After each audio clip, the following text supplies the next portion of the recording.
अस्सलाम वालेकुम students, today we are going to start modern physics the new chapter. और इस चैप्टर के अंदर अगर हम एमडी कैट के पॉइंट ऑफ व्यू से बात करें तो आपके एफएससी के चैप्टर में 19 का कुछ हिस्सा और चैप्टर में 20 का कुछ हिस्सा शामिल है। आइए इसके स्टार्टिंग टॉपिक्स के हवाले से गुफ्तगू का आगाज़ करते हैं। Black body radiator. Black body radiator क्या चीज़ है बेटा? ब्लैक बॉडी रेडिएटर आपके पास एक इस तरह की बॉडी है जो एक आइडियल ऑब्जॉर्बर होती है, आइडियल एमिटर और पुअर रिफ्लेक्टर होती है। इसको ये प्रॉपर्टीज मिलती कहाँ से? नॉर्मली अगर आप एक हॉलो कंटेनर की बात करें, वुड का कंटेनर है जिसको आपने सेंट्रल पार्ट से होलो कर रखा है, मतलब आपने उसके अंदर कैविटी क्रिएट कर ली है और उस कैविटी को आप आग के शोले से सूट से ब्लैकन कर देते हैं सारे का सारा। तो जो ब्लैक सरफेस होती है उसमें सारी की सारी कैरेक्टरिस्टिक्स मौजूद होती हैं कि वो मैक्सिमम आने वाली रेडिएशंस को ऑब्जॉर्ब करता है और जितनी सारी रेडिएशंस उसने ऑब्जॉर्ब की हैं उन्हीं को एमिट करने की खूबी रखता है। और पुअर रिफ्लेक्टर होता है, मतलब उसमें जो रेडिएशन एंटर हो रही है वो रिफ्लेक्ट नहीं होंगी, उसमें मैक्सिमम अब्जॉर्प्शन करेंगे। अगर हम इसी तरह से प्लैटिनम की सरफेस की बात करें तो बेटा डिफरेंट टेम्परेचर्स के ऊपर प्लैटिनम की सरफेस से एमिट होने वाली जो रेडिएशंस है वो डिफरेंट कलर्स की होती हैं। मतलब अगर मैं प्लैटिनम की सरफेस की बात करूं तो जब हम 500 डिग्री सेल्सियस के ऊपर उसको स्टडी करते हैं तो प्लैटिनम की सरफेस से डेल रेड कलर की रेडिएशंस एमिट हो रही होती है। जो ही हम टेम्परेचर बढ़ाकर 900 पर ले जाते हैं तो वो जो डेल रेड कलर है वो चेरिश रेड, मोर रेड हो जाता है, उसमें ब्लैक की कंसंट्रेशन कम हो जाती है। और 900 से अगर हम उसको बढ़ाकर मजीद 1100 डिग्री सेल्सियस पर ले जाए तो ऑरेंज रेड, देन येलो और 1600 डिग्री सेल्सियस पर जाकर मिक्सचर ऑफ कलर्स मतलब वाइट लाइट की सूरत में नजर आना शुरू हो जाता है। एक बात आपने यहाँ पर याद रखनी है कि हम रेड से मूव कर रहे हैं येलो की तरफ और फिर ऑरेंज येलो से होते हुए वाइट कलर, मतलब उसमें सारे के सारे वाइट लाइट के कलर्स आ जाएंगे। याद रखिएगा जो व्हाइट लाइट होती है it contains red to violet colours, मतलब उसमें जो सबसे बड़ी वेवलेंथ है वो रेड कलर की है और जो सबसे छोटी वेवलेंथ है वो ब्लू, इंडिगो और फिर आपके पास वायलेट आ जाता है। मतलब अगर मैं इस चीज को देखूं जैसे जैसे मैं टेम्परेचर बढ़ाता जा रहा हूं तो वेवलेंथ बिगर वेवलेंथ से स्मॉलर वेवलेंथ की तरफ मूव करती हुई चली जा रही है। और ये बात हम आगे चलकर इंटेंसिटी डिस्ट्रीब्यूशन डायग्राम में भी सीखने के लिए जा रहे हैं। बेटा याद रखिएगा जो इंटेंसिटी डिस्ट्रीब्यूशन डायग्राम में अभी आपको बताने के लिए जा रहा हूँ, इंटेंसिटी डिस्ट्रीब्यूशन डायग्राम एक ब्लैक बॉडी रेडिएटर के लिए ड्रॉ की गई है एट डिफरेंट टेम्परेचर्स। तो देखिए जी, जब हम इनिशियली 1000 केल्विन के ऊपर स्टडी करते हैं तो ये जो पहली कर्व आपको नजर आ रही है द बॉटम कर्व, ये ड्रॉ होती है और ये किस किस के दरमियान में? वाई एक्सिस के ऊपर इंटेंसिटीज है और एक्स एक्सिस के ऊपर वेवलेंथ्स है हमारे पास। मतलब स्मॉलर वेवलेंथ से हम स्टार्ट हुए और स्मॉलर वेवलेंथ से हम आगे बढ़ते चले जा रहे हैं टिल दिस पॉइंट। अगर आप देखें तो ये जो पहली कर्व है इसका मैक्सिमम इस वाले पॉइंट पर आ रहा है, ठीक है जी। और इस पॉइंट से इस वेवलेंथ से आगे जाने पर इंटेंसिटी दोबारा से रिड्यूस हो रही है। तो पता क्या चला कि as the wavelength increases the intensity of the radiations also increases till some certain point. इस पॉइंट को नाम दिया जाता है लैम्डा मैक्सिमम का। लैम्डा मैक्सिमम का क्या मतलब है? लैम्डा मैक्सिमम का मतलब है a wavelength which is having the maximum intensity.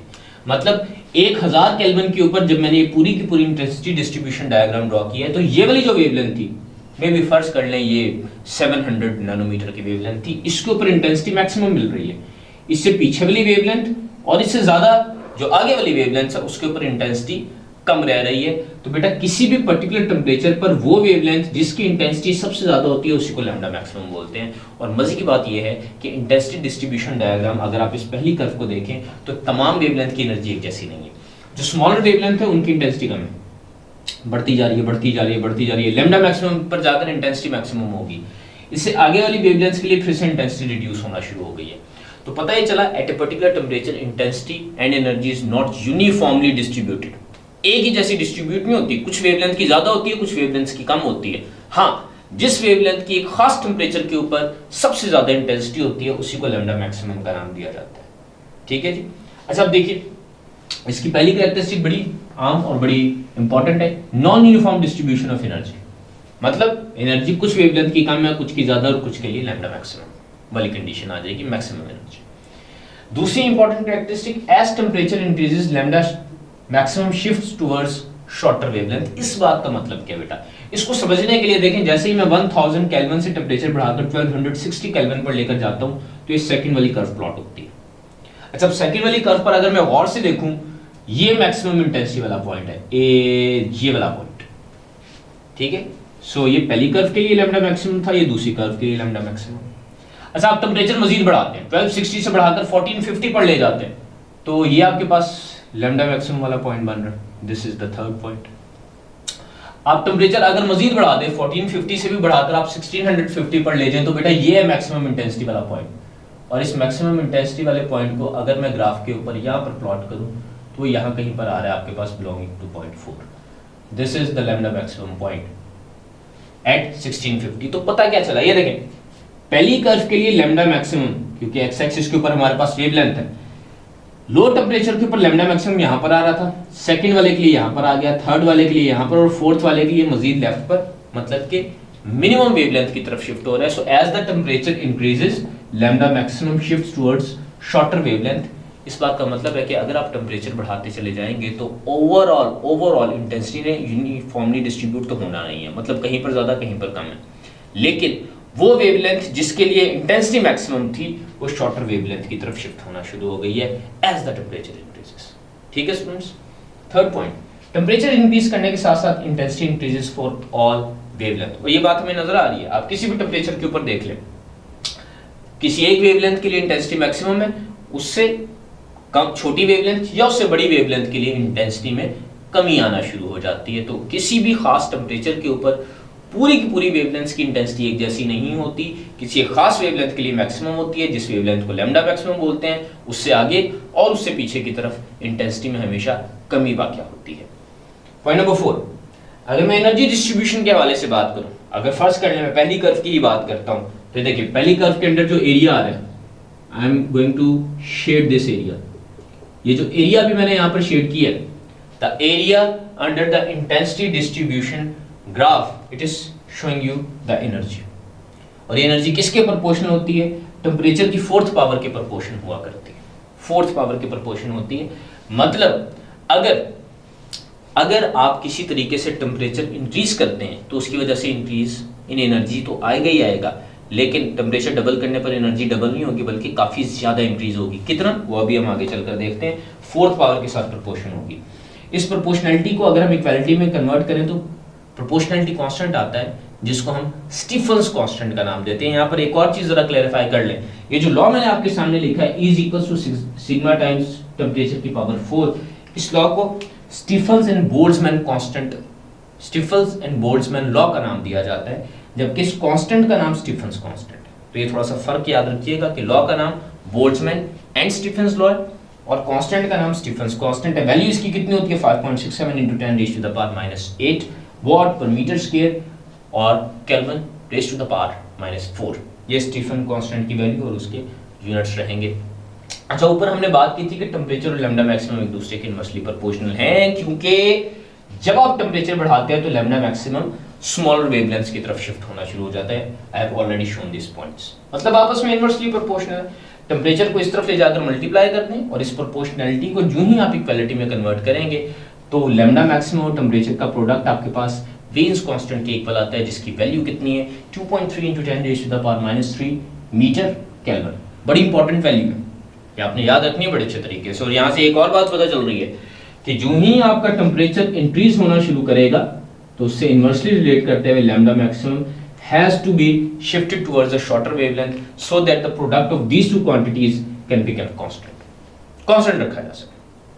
बहरहाल आपके सामने एक सवाल है कि अगर आप टेम्परेचर को बढ़ाकर डबल कर देते हैं, डबल कर दिए, तो energy emission intensity distribution diagram में किस तरीके से चेंज होगी? बेटा देख लीजिए, इंटेंसिटी डिस्ट्रीब्यूशन का फार्मूला था E is directly proportional to temperature raised to the power 4। मतलब अगर मैं सेकंड केस की एनर्जी और फर्स्ट केस की एनर्जी को डिवाइड करता हूं तो राइट हैंड साइड पर सेकंड केस का temperature divided by first case का टेम्परेचर और पावर जिनके ऊपर आएंगी 4 की। अब देखिए हमारी कंडीशन ये है कि अगर शुरू में टेम्परेचर T1 था तो टेम्परेचर को डबल कर दें, मतलब 2 टाइम्स T1 कर दें और पावर 4 होनी चाहिए। शुरू में जितनी भी एनर्जी थी अगर वो E1 थी तो हमने फाइनल एनर्जी E2 को निकालना है। जस्ट सॉल्व दिस, T1 से T1 कैंसिल आउट होगा, 2⁻⁴, 2 को आपने 4 बार मल्टीप्लाई करना है। So 2 when⁻⁴ it is coming out as a result 16 और यहाँ पर E2 की वैल्यू आपके पास कितनी बन जाएगी? This is 16 times E1। तो पता ये चला कि अगर आप टेम्परेचर को डबल करते हैं तो एनर्जी में 16 टाइम्स का इजाफा हो जाता है। This is going to be your new energy. Okay students, अगर हम एनर्जी ऑफ फोटोन के हवाले से अपनी गुफ्तगू का आगाज़ करें तो बेटा याद रखिएगा, एनर्जी ऑफ फोटोन को स्टडी करने के लिए मैक्स प्लांक्स का जो मॉडल है वो बड़ा अहमियत का हामिल है, जिसको 1900 के अंदर प्रेजेंट किया गया था। और उस मॉडल के मुताबिक इंटेंसिटी डिस्ट्रीब्यूशन डायग्राम में जो different intensity versus wavelength curves हमें बनती हैं उसको एक्सप्लेन किया गया था। और मैक्स प्लांक्स के मुताबिक एनर्जी की जो डिस्ट्रीब्यूशन है फ्रीक्वेंसी के साथ अगर उसको रिलेट किया जाए, so it is given by E is equals to hf, where h is the Planck's constant having value 6.634 into 10 raised to the power minus 34 joule second, where f is the frequency of radiation। क्योंकि h यहाँ पर Planck's constant है तो E is equals to hf में अगर हम देखें तो एनर्जी फ्रीक्वेंसी के डायरेक्टली प्रोपोर्शनल आ रही है। मतलब अगर मैं एक सिंगल फोटोन की बात करता हूं जिसकी energy E is equals to hf के फार्मूले से निकाली जाती है, तो जैसे ही फ्रीक्वेंसी इंक्रीज होगी किसी फोटोन की, उसकी एनर्जी भी इंक्रीज होती चली जाएगी। और यही वजह है कि अगर हम इलेक्ट्रोमैग्नेटिक स्पेक्ट्रम के हवाले से बात करें तो इलेक्ट्रोमैग्नेटिक स्पेक्ट्रम में मैक्सिमम फ्रीक्वेंसी आपको गैमा रेज की मिलती है और यही वजह है कि उनकी एनर्जी भी मैक्सिमम होती है। और अगर आप स्पेक्ट्रम के दूसरे हिस्से पर देखें, लोअर एंड पर देखें, तो रेडियो वेव्स जिनकी फ्रीक्वेंसी सबसे मिनिमम होती है उनकी एनर्जी भी सबसे मिनिमम रहती है।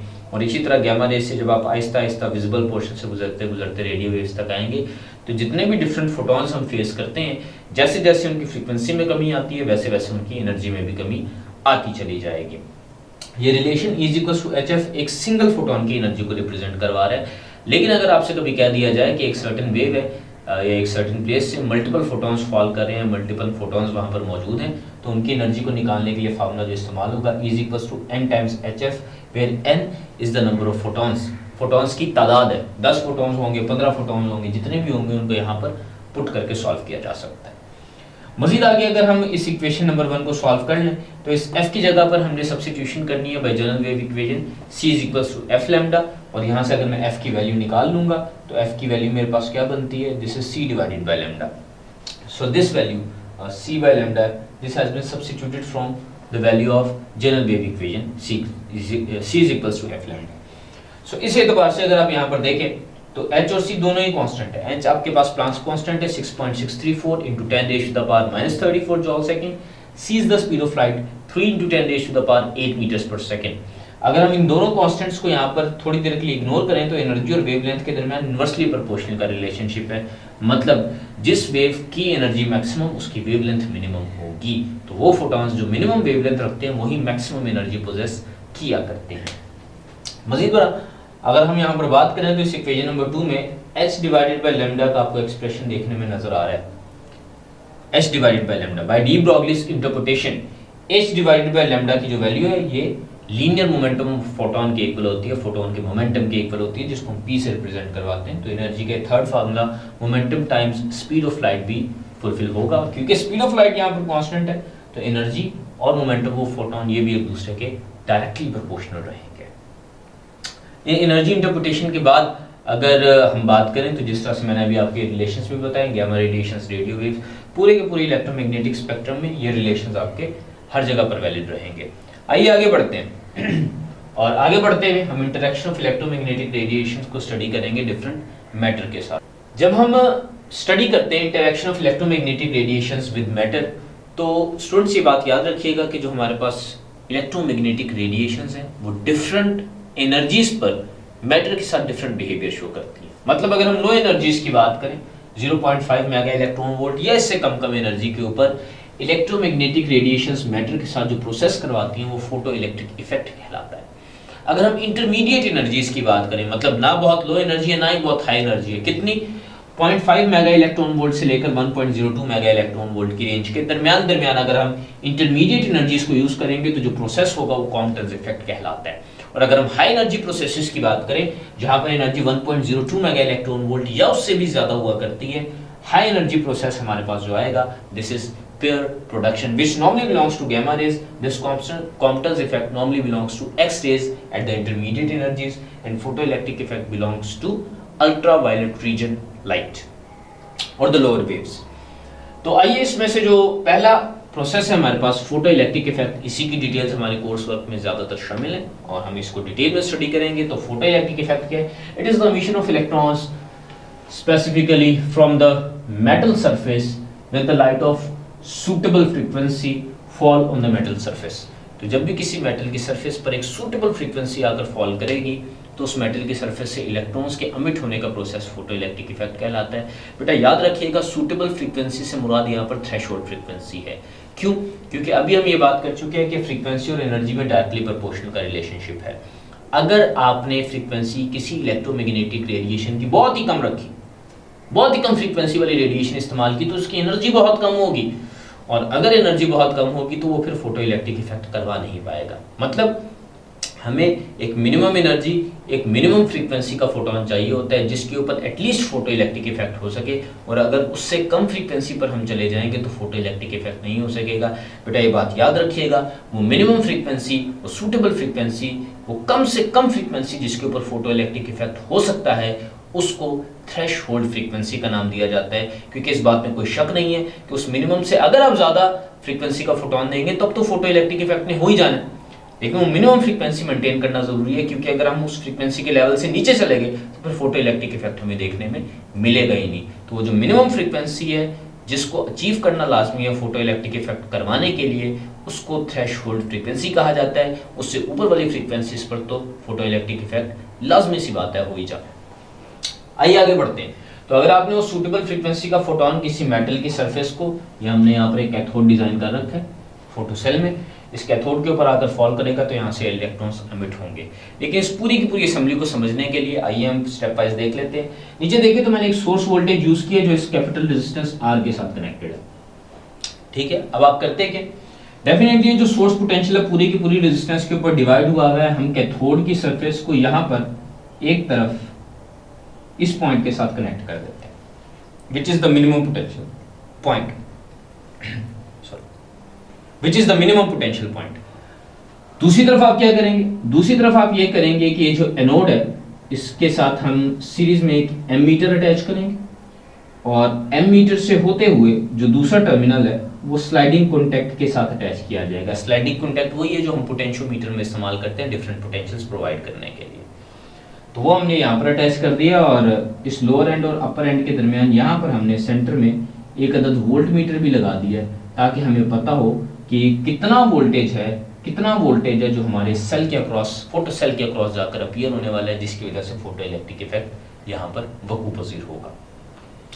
तो आइए आगे बढ़ते हैं। जब इस पूरे के पूरे ऑपरेटर्स को आप लगा चुके हैं, सेटअप कर चुके हैं, तो आप देख लें क्योंकि नेगेटिव टर्मिनल यहाँ कैथोड के साथ अटैच है तो कैथोड यहाँ पर नेगेटिवली चार्ज हो चुका है, और पॉजिटिव टर्मिनल यहाँ से एनोड के साथ अटैच है तो एनोड यहाँ पर पॉजिटिव हो चुका है। ये इनके ऊपर चार्जेस आ चुके हैं, anode is positively charged. So what happens next, बेटा याद रखिएगा, जो ही एक फोटोन ऑफ सूटेबल फ्रीक्वेंसी आकर कैथोड की सरफेस को हिट करता है, गिवन दैट कि उसकी फ्रीक्वेंसी सूटेबल फ्रीक्वेंसी है उससे ज्यादा हो, थ्रेशोल्ड फ्रीक्वेंसी से ज्यादा हो, तो यहाँ से इलेक्ट्रॉन्स की एमिशन का प्रोसेस शुरू होता है। Electrons start to emit from this surface, और ये जो इलेक्ट्रॉन्स एमिट हुए हैं बेटा ये पॉजिटिवली चार्ज एनोड की तरफ अट्रैक्ट होंगे, और अट्रैक्ट होने की वजह से ये सर्किट में से पास करना शुरू हो जाएंगे, और जो एमीटर है वो डिफ्लेक्शन शो करेगी कि यहाँ से कुछ ना कुछ करंट गुजरना शुरू हो गया, क्योंकि जो इलेक्ट्रॉन्स यहाँ पर आए थे वो एक्सटर्नल सर्किटरी में से पास करेंगे, और पास करने पर इस एमीटर में से करंट का पासेज शुरू होगा, जिससे हमें पता चलेगा कि कुछ ना कुछ करंट का फ्लो स्टार्ट हो गया है। बेटा ये बात याद रखिएगा, ये जो करंट यहाँ पर फ्लो कर रहा है, this current is given the name of photo electric current. क्यों फोटो इलेक्ट्रिक करंट कह रहे हैं, क्योंकि फोटो इलेक्ट्रिक प्रोसेस के नतीजे में ये बनना शुरू हुआ है, तो इस करंट को फोटो इलेक्ट्रिक करंट कहा जाएगा। ये जो इलेक्ट्रॉन्स प्रोड्यूस हुए हैं इनको फोटो इलेक्ट्रॉन्स का नाम दिया जाता है। ठीक है स्टूडेंट्स, एक बड़ा ही अहम पैरामीटर मैं यहाँ पर डिस्कस करने के लिए जा रहा हूँ। बेटा ये जो इनकमिंग लाइट है, फर्ज कर लें इसका एक फोटोन आ रहा था जिसने कुछ इलेक्ट्रॉन्स एमिट करवाए। अगर फर्ज कर लें इसके एक फोटोन के बजाय यहाँ से दो फोटोन आ रहे होते या मल्टीपल फोटोन आ रहे होते, बेटा ये बात तो हमें बड़ी क्लियर हो जाती है कि एक फोटोन, फर्ज कर लें अगर कुछ स्लाइट नंबर ऑफ इलेक्ट्रॉन्स को एमिट करवा रहा था, अगर आपने फोटोन्स की तादाद में इजाफा कर दिया तो डेफिनेटली निकलने वाले इलेक्ट्रॉन्स जो मेटल की सरफेस से एमिट हो रहे हैं उनकी तादाद में भी इजाफा होगा। तो But we say as we increase the intensity of light से मुराद है कि आने वाले फोटॉन्स की तादाद 2 है, 4 है, 10 है, 15 है, 20 है कि 10,000 है। जिस तरफ आने वाले फोटॉन्स की तादाद बढ़ाते चले जाते हैं, असल में उनकी इंटेंसिटी बढ़ती चली जाती है। तो अगर आप इंटेंसिटी बढ़ा रहे हैं मतलब फोटॉन्स की तादाद बढ़ा रहे हैं, और अगर 2 के बजाय 10, 15, 20 आकर फोटॉन्स हिट करेंगे तो नंबर ऑफ इलेक्ट्रॉन्स जिन्होंने मेटल की सरफेस से अमिट होना है उनकी तादाद में भी इजाफा होगा। Number of electrons emitted increases. अगर ज्यादा इलेक्ट्रॉन्स निकल रहे हैं बेटा तो ज्यादा इलेक्ट्रॉन्स ने एक्सटर्नल सर्किटरी में से पास होना है, मतलब ज्यादा इलेक्ट्रॉन्स गुजरेंगे, flow of charges, flow of electrons, यही तो आपके पास करंट होता है। तो अगर ज्यादा इलेक्ट्रॉन्स निकल रहे हैं और ज्यादा इलेक्ट्रॉन्स एक्सटर्नल सर्किटरी में से पास हो रहे हैं तो बेटा फोटो इलेक्ट्रिक करंट बढ़ना शुरू हो गया। आपके सामने एक ग्राफ है फोटो इलेक्ट्रिक करंट और वोल्टेज के दरमियान। आप इस ग्राफ में देख सकते हैं कि जब आपने लो इंटेंसिटी रखी थी तो करंट भी कम था, वाई एक्सिस के ऊपर देखिए करंट कम है, लेकिन जो ही आपने इंटेंसिटी को बढ़ाना शुरू किया है तो इंटेंसिटी बढ़ाने के नतीजे में क्या होगा, इंटेंसिटी बढ़ाने के नतीजे में फोटॉन्स बढ़ेंगे, फोटॉन्स बढ़ेंगे तो निकलने वाले इलेक्ट्रॉन्स में इजाफा होगा, इलेक्ट्रॉन्स में इजाफा होगा तो फोटो इलेक्ट्रिक करंट में इजाफा होगा। मतलब इंटेंसिटी बढ़ाने पर ज्यादा इलेक्ट्रॉन्स एमिट हो रहे हैं, फोटो इलेक्ट्रिक करंट बढ़ गया है, इसलिए ये कर्व नीचे से ऊपर शिफ्ट हो चुकी हुई है। So at the high intensity, intensity 2 is the high intensity then that of the 1, तो हाई इंटेंसिटी के ऊपर करंट की मिकदार में भी इजाफा हो जाएगा, करंट बढ़ चुका है। तो यहाँ पर सिंपल प्रोपोर्शनलिटी क्या नजर आती है, as you increase the intensity of incident light the photo electric current also increases but the stopping potential remain the same. Stopping potential क्यों सेम रह रहा है यह भी हम कुछ देर में स्टडी करते हैं। ओके स्टूडेंट्स, तो जिस तरह से हम डिस्कस कर रहे थे कि जब एक लाइट ऑफ सूटेबल फ्रीक्वेंसी आकर कैथोड की सरफेस पर फॉल करेगी तो इलेक्ट्रॉन्स एमिट होकर फोटो इलेक्ट्रिक इफेक्ट स्टार्ट हो जाएगा। बेटा यहाँ पर आपने एक छोटी सी बात याद रखनी है कि इस प्रोसेस में कैथोड पर नेगेटिव चार्ज और एनोड पर पॉजिटिव चार्ज था, क्योंकि बैटरीज हमने इसी पोलैरिटी में अटैच कर रखी थी कि एनोड के साथ पॉजिटिव टर्मिनल और कैथोड के साथ नेगेटिव टर्मिनल को अटैच किया गया था। तो जो ही यहाँ पर ये फोटो इलेक्ट्रॉन्स प्रोड्यूस होते हैं सारे के सारे अट्रैक्ट होना शुरू हो जाते हैं एनोड की तरफ, they are being attracted towards this anode. ये सारे के सारे एनोड की तरफ एक्सेलरेट होते हैं, अट्रैक्ट होना शुरू हो जाते हैं, एक सर्टेन काइनेटिक एनर्जी गेन करते हैं। और काइनेटिक एनर्जी का फॉर्मूला आप लोग जानते हो, हाफ mv² के इक्वल होता है। लेकिन जो ही ये इलेक्ट्रॉन्स एनोड की तरफ जा रहे होते हैं, अट्रैक्ट हो रहे होते हैं, so what we do as battery terminals are reversed, battery के टर्मिनल्स को रिवर्स कर दिया जाता है। मतलब जिस बैटरी का पॉजिटिव टर्मिनल ए के साथ और नेगेटिव टर्मिनल कैथोड सी के साथ अटैच था, जो ही आप उस बैटरी के टर्मिनल्स को रिवर्स कर देंगे तो रिवर्स करने पर अब आप जरा गौर से देखिए कि कैथोड जो पहले नेगेटिव था अब पॉजिटिव बन जाएगा और एनोड जो पहले पॉजिटिव था अब नेगेटिव हो चुका होगा। हम क्यों ऐसा कर रहे हैं बेटा, जो ही आप इन टर्मिनल्स को रिवर्स करेंगे तो वो इलेक्ट्रॉन्स जो एनोड की तरफ अट्रैक्ट हो रहे थे अब एनोड से रिपेल होना शुरू हो जाएंगे। तो जो ही रिपेल होना शुरू होंगे डेफिनेटली इनकी स्पीड में कुछ कमी आएगी और आप पीछे से बैटरी के पोटेंशियल को एडजस्ट करते हैं, आप पोटेंशियल मजीद बढ़ाते हैं बैटरी का। मतलब रिपल्शन अगर पहले कम हो रही थी तो बैटरी का पोटेंशियल बढ़ाने पर और ज्यादा रिपल्शन हो और इलेक्ट्रॉन्स और ज्यादा दूर धकेले चले जाएं। तो अब जिस तरह से बैटरी का पोटेंशियल बढ़ाते चले जाते हैं, electrical energy potential difference times the charge on an electron, जितना ज्यादा पोटेंशियल बढ़ाते चले जाएंगे रिपल्शन की एनर्जी भी बढ़ती चली जाएगी और वो इलेक्ट्रॉन्स को करीब नहीं आने देगी एनोड के, बल्कि इससे दूर पुश करती चली जाएगी। So there comes a stage कि आप पोटेंशियल बढ़ाते बढ़ाते इतना एडजस्ट कर देते हैं कि जितनी काइनेटिक एनर्जी से इलेक्ट्रॉन्स इसकी तरफ पहले आ रहे थे अब उतनी एनर्जी से रिपेल होना शुरू हो जाते हैं। So a stage comes when repulsion by battery becomes equals to kinetic energy of electrons, के बैटरी की रिपल्शन और काइनेटिक एनर्जी की इनिशियल काइनेटिक मोशन, इलेक्ट्रॉन्स की इनिशियल काइनेटिक एनर्जी वाली जो मोशन है वो दोनों इक्वल हो जाते हैं। तो जिस पॉइंट पर काइनेटिक एनर्जी ऑफ इलेक्ट्रॉन्स और बैटरी की वजह से रिपल्शन की एनर्जी इक्वल हो जाएंगे वहां पर इलेक्ट्रॉन्स स्टॉप हो जाते हैं, रुक जाते हैं। और जिस पोटेंशियल के ऊपर ऐसा होता है कि इलेक्ट्रॉन्स रुक गए हैं, ऐसे पोटेंशियल को बेटा जी स्टॉपिंग पोटेंशियल का नाम दिया जाता है। This is being represented by V not. अब एक चीज हमें बहुत ज्यादा क्लियर है कि अगर इलेक्ट्रॉन्स ज्यादा स्पीड के साथ आ रहे हैं तो उनको रोकने के लिए ऑपोजिट पोटेंशियल भी ज्यादा देना पड़ेगा। अगर उनकी स्पीड ही कम है, कम काइनेटिक एनर्जी से आ रहे हैं, तो रोकने के लिए स्टॉपिंग पोटेंशियल भी कम देना पड़ता है। मतलब जो स्टॉपिंग पोटेंशियल है वो इलेक्ट्रॉन्स की काइनेटिक एनर्जी के प्रोपोर्शनल है। इस फार्मूले से हमें बड़ा क्लियरली पता चल रहा है। And how to control them, first कर लें हमारे पास जो इनकमिंग फोटोन है, अगर हम उसकी फ्रीक्वेंसी को इंक्रीज कर देते हैं, अभी कुछ देर पहले हमने डिस्कस किया था कि इनकमिंग फोटोन की जो एनर्जी होती है इज इक्वल्स टू hf के बराबर होती है। अगर आप फ्रीक्वेंसी इंक्रीज करेंगे तो आने वाले इनकमिंग फोटोन की एनर्जी बढ़ जाएगी और जब वो ज्यादा एनर्जी के साथ आकर कैथोड की सरफेस को हिट करेंगे तो जो इलेक्ट्रॉन्स एमिट होंगे बेटा वो भी ज्यादा एनर्जी के साथ एमिट होंगे, ज्यादा काइनेटिक एनर्जी के साथ एमिट होंगे। So as the incoming photon frequency increases, electrons emitted have more kinetic energy. Frequency जो आप बढ़ाते जाएंगे, एमिट होने वाले इलेक्ट्रॉन्स की स्पीड, काइनेटिक एनर्जी बढ़ती चली जाएगी। और अगर उनकी काइनेटिक एनर्जी बढ़ती चली जा रही है तो जो आपने उनको रोकने के लिए ऑपोजिट पोटेंशियल अप्लाई करना है, बैटरी के टर्मिनल्स को रिवर्स करके, डेफिनेटली वो भी ज्यादा अप्लाई करना पड़ेगा, क्योंकि अगर ज्यादा काइनेटिक एनर्जी से आ रहे हैं तो रिपेल भी आपको ज्यादा करना पड़ेगा by applying the opposite stopping potential.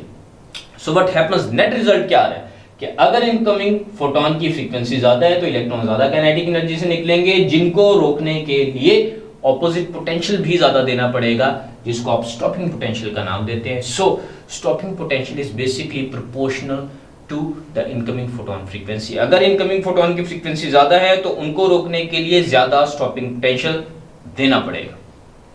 आगे बढ़ते हैं। जैसे कि अभी हमने कुछ देर पहले इफेक्ट्स डिस्कस किए कि एनर्जी फ्रीक्वेंसी के डायरेक्टली प्रोपोर्शनल लेकिन वेवलेंथ के इनवर्सली प्रोपोर्शनल होती है। जब हम सूटेबल फ्रीक्वेंसी बोलते हैं ना बेटा, वो कम से कम फ्रीक्वेंसी है जिसके ऊपर फोटो इलेक्ट्रिक इफेक्ट हो सकता है, और अगर फ्रीक्वेंसी आपने उससे कम कर दी तो फिर कोई फोटो इलेक्ट्रिक इफेक्ट नहीं होगा, उससे ज्यादा पर हो सकता है।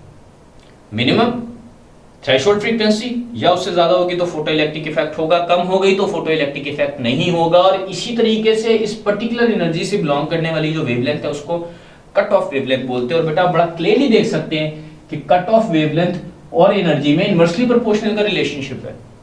मतलब कट ऑफ वेवलेंथ वो मैक्सिमम वेवलेंथ होती है जिसके ऊपर फोटो इलेक्ट्रिक इफेक्ट होता है। क्यों? अगर वेवलेंथ आपने इससे ज्यादा बढ़ा दी तो भाई अगर आप वेवलेंथ कट ऑफ से भी ज्यादा बढ़ा देंगे तो एनर्जी तो कम हो जाएगी, और एनर्जी कम होगी तो इलेक्ट्रॉन्स तो मेटल की सरफेस से बाहर ही नहीं आ पाएंगे, मतलब फोटो इलेक्ट्रिक इफेक्ट नहीं हो सकेगा। सो कट ऑफ वेवलेंथ उस मैक्सिमम वेवलेंथ से बिलोंग करती है। Above which no photo electric effect happens, उससे कम वेवलेंथ पर हो सकता है या कट ऑफ वेवलेंथ पर भी हो सकता है। उससे ज्यादा अगर आपने वेवलेंथ बढ़ा दी तो एनर्जी इतनी कम हो जाएगी कि फोटो इलेक्ट्रिक इफेक्ट हो ही नहीं पाएगा। ठीक है जी, तो ये कुछ इफेक्ट्स आपने ध्यान में रखने हैं। लास्ट थिंग, अगर आपके पास कोई सी दो फोटॉन्स है जिनकी इंटेंसिटी सेम है, सेम इंटेंसिटी, मतलब आने वाले फोटॉन्स की तादाद हमने फिक्स कर दी, में भी 10 फोटॉन्स आ रहे हैं, ठीक है 10 फोटॉन्स आ रहे हैं, अब हम इसको बदलेंगे नहीं, लेकिन डिफरेंट फ्रीक्वेंसी के फोटॉन है। तो फर्ज करने की पहली एग्जांपल में जो हमने फ्रीक्वेंसी चूज की थी वो जरा लो फ्रीक्वेंसी है f1, और फिर हमने उन्हीं की फ्रीक्वेंसी को अपग्रेड करके बढ़ाकर f2 कर दिया। तो फ्रीक्वेंसी वेरिएशन की वजह से फोटो इलेक्ट्रिक इफेक्ट में क्या चेंज आएगा, अभी हमने बात की। फ्रीक्वेंसी बढ़ाने पर kinetic energy of material electrons बढ़ती है और स्टॉपिंग पोटेंशियल बढ़ जाता है। तो कैसे ग्राफ पर शो करेंगे, ये देखिए y एक्सिस के ऊपर फोटो इलेक्ट्रिक करंट है, x एक्सिस के ऊपर वोल्टेज। अब जरा और से देखिएगा, पहले हमने फ्रीक्वेंसी चूज की f1, फोटो इलेक्ट्रिक करंट दोनों केसेस में सेम रहेगा क्योंकि इंटेंसिटी सेम है। लेकिन for the very first case जब फ्रीक्वेंसी f1 थी, लो फ्रीक्वेंसी थी, तो उसका स्टॉपिंग पोटेंशियल देख रहे हैं नेगेटिव में कम v1। जो ही आप फ्रीक्वेंसी बढ़ाकर f2 करते हैं तो करंट की अमाउंट तो अभी भी सेम रही है, फोटो इलेक्ट्रिक करंट, क्योंकि इंटेंसिटी सेम थी, 10 ही फोटॉन्स आ रहे हैं, लेकिन उन्हीं फोटॉन्स की फ्रीक्वेंसी बढ़ाकर आपने एनर्जी बढ़ा दी हुई है। और अगर एनर्जी बढ़ा दी है फ्रीक्वेंसी बढ़ाने से, तो अब उनको रोकने के लिए ज्यादा स्टॉपिंग पोटेंशियल देना पड़ेगा। यही वजह है कि ज्यादा नेगेटिव पोटेंशियल -v2 के ऊपर आकर वो इलेक्ट्रॉन्स स्टॉप होना शुरू होते हैं, अपनी मोशन को सीज करते हैं, इसलिए उनके लिए स्टॉपिंग पोटेंशियल v2 ज्यादा होता है। Over here v2 magnitude is greater than v1। क्यों? क्योंकि फ्रीक्वेंसी बढ़ने पर स्टॉपिंग पोटेंशियल लाजमी सी बात है आपको ज्यादा देना पड़ेगा उन इलेक्ट्रॉन्स की मोशन को रोकने के लिए। So over here f1 was smaller, f2 was greater, और f2 greater है तो इसलिए आपको स्टॉपिंग पोटेंशियल भी ज्यादा देना पड़ा है। आज के हवाले से डिटेल्स, आज के लेक्चर के हवाले से डिटेल्स हमारी यहीं पर कंप्लीट होती हैं। इंशाल्लाह कमिंग लेक्चर्स के अंदर हम मजीद इन पॉइंट ऑफ व्यूज को डिस्कस करेंगे। फोटो इलेक्ट्रिक इफेक्ट को समझने के लिए आइंस्टाइन की जो एक्सप्लेनेशन है उसके हवाले से भी हम डिफरेंट बातों को डिस्कस करेंगे। तो आज का लेक्चर यहीं पर कंप्लीट होता है स्टूडेंट्स। थैंक यू एंड अल्लाह हाफिज़।